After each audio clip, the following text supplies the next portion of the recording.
Благодарам. Почитуван колега Иванов, пред неполни 80 дена од оваа говорница ни се обрати денешниот премиер Зоран Заев. И на таа конститутивна седница од овде ни говореше за реформи, за соработка, за живот во Македонија, за враќање на довербата во правната држава. Заведнаш потоа, првата изјава како премиер да побара оставка од јавниот обвинител Марко Зврлевски. Со ова Зоран Заев и Социјалдемократскиот сојуз директно ја девалвира институцијата јавно обвинителство. Без разлика кој е начело на таа институција, јас повторно укажувам на фактот дека за разрешување на некој треба образложение. Образложение подкрепено со факти, а не допис од неколку реченици.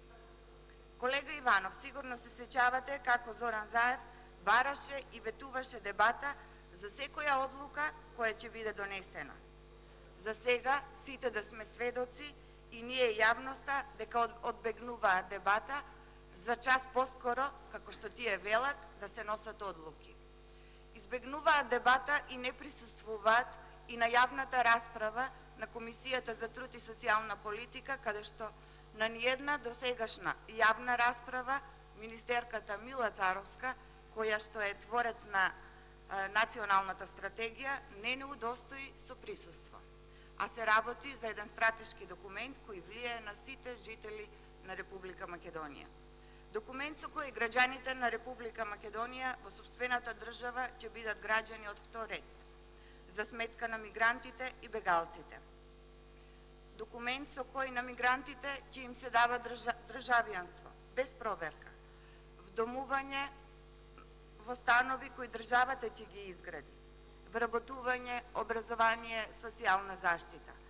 И наместо министерката Мила Царовска да дојде и лично да ја образложи националната стратегија за интеграција на мигранти и бегалци, таа на Facebook статуси пробува да се демантира самата себе си.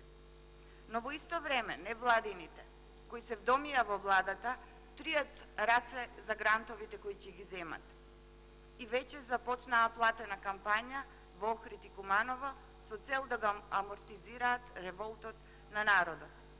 Затоа, колега, им е потребно дефокусирање на јавноста. Но народот гледа и суди.